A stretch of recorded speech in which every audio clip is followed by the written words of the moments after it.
Assalamualaikum warahmatullahi wabarakatuh. Balik lagi bersama saya Fikri. Halo guys, bagaimana kabar kalian? Semoga selalu baik-baik saja. Semoga selalu dalam lindungan Allah Subhanahu wa taala. Dan semoga selalu dijauhi dari segala mara bahaya dan kesusahan serta segala penyakit. Amin ya rabbal alamin. Dan jangan lupa guys untuk selalu bersyukur atas apa yang telah Allah berikan pada kita selama ini. Oke guys, akhir-akhir ini ada sebuah berita ya yang cukup menggemparkan untuk kawasan Asia Tenggara, meliputi 3 negara tentunya, yaitu Indonesia, Malaysia, dan juga Singapura. Agak sedikit menyerempet ke Thailand sebenarnya, tapi ini lebih kepada 3 negara tadi yang saya sebutkan di awal. Ini adalah tentang rencana ya, sebenarnya bukan bisa dibilang rencana juga sih. Ini hanya sekedar wacana lah gitu ya, istilahnya wacana untuk mengenakan tarif atau tol atau sebagainya lah ya, pajak gitu untuk setiap kapal yang melewati Selat Malaka. Wacana ini dikemukakan oleh Menteri Keuangan Indonesia yaitu Purbaya Yudi Sadewa. Ini berkaitan dengan Selat Hormuz juga yang akhirnya ditutup ya oleh Iran gitu. Ini mungkin menimbulkan sebuah ide di kepalanya Purbaya Yudi Sadewa bahwa jika dikenakan tarif di Selat Malaka mungkin akan menguntungkan gitu. Jadi kita bagi-bagi uangnya gitu kan, teksnya gitu.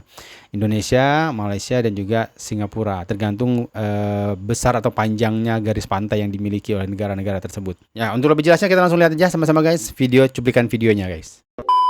Kita ada di jalur strategis perdagangan dan energi dunia. Betul.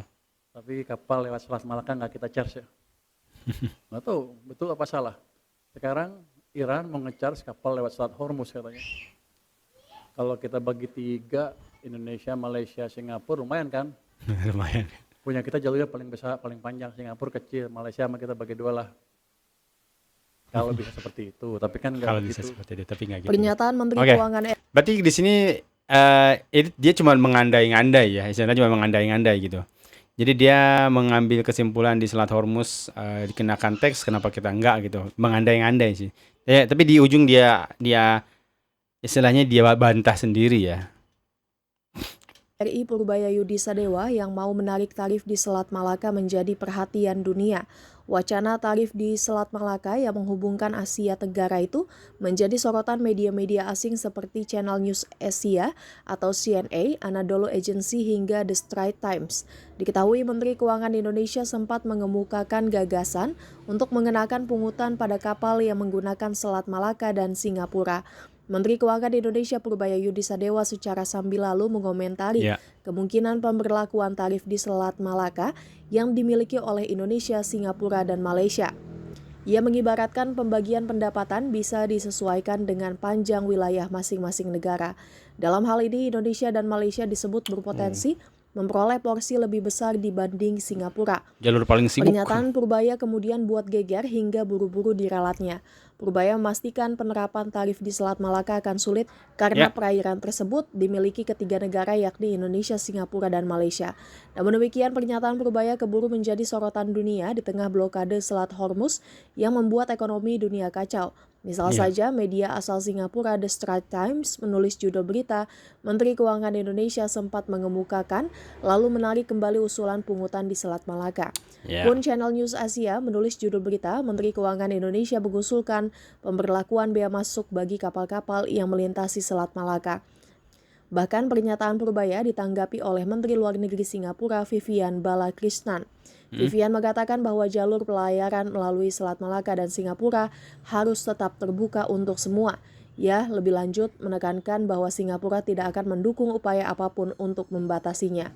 Kemudian Anadolu Agency, media asal Turki, menyoroti Selat Malaka yang berbatasan dengan Indonesia, Malaysia, dan Singapura. Selat itu merupakan jalur maritim penting yang menghubungkan Samudra Hindia dan Pasifik, serta kerap disandingkan dengan titik strategis lain seperti Selat Hormuz, terusan Suez, dan terusan Panama. Ya guys, itu tadi cuman sekedar sambil lalu ya, istilahnya berandai-andai ya.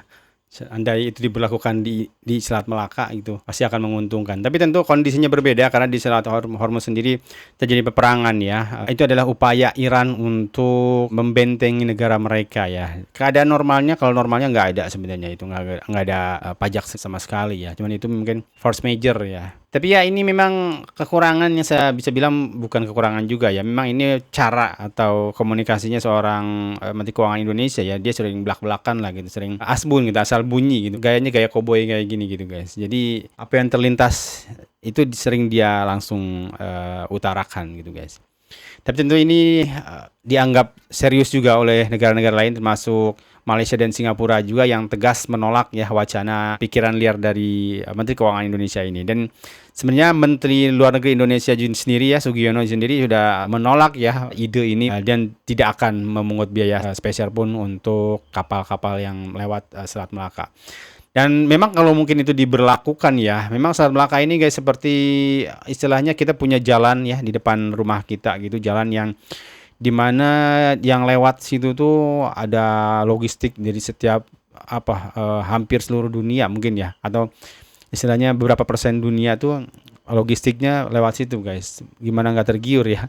Dan memang kalau misalkan ada kapal yang karam, minyak segala macamnya itu kita sendiri yang merasakan gitu, kondisi alamnya segala macamnya, kerusakannya negara kita sendiri gitu, Malaysia, Indonesia dan Singapura sendiri yang akan langsung terkena dampaknya gitu. Memang masuk akal aja kalau memang seperti itu, tapi kalau untuk disamaratakan ke semua kapal yang lewat agak kurang adil juga, karena mungkin kalau memang pelanggarannya hanya satu kapal, misalkan kapal ini merusak cagar alam, merusak ekosistem gitu kan, dengan seperti tadi gitu kan, menumpahkan atau tertumpah minyak segala macamnya.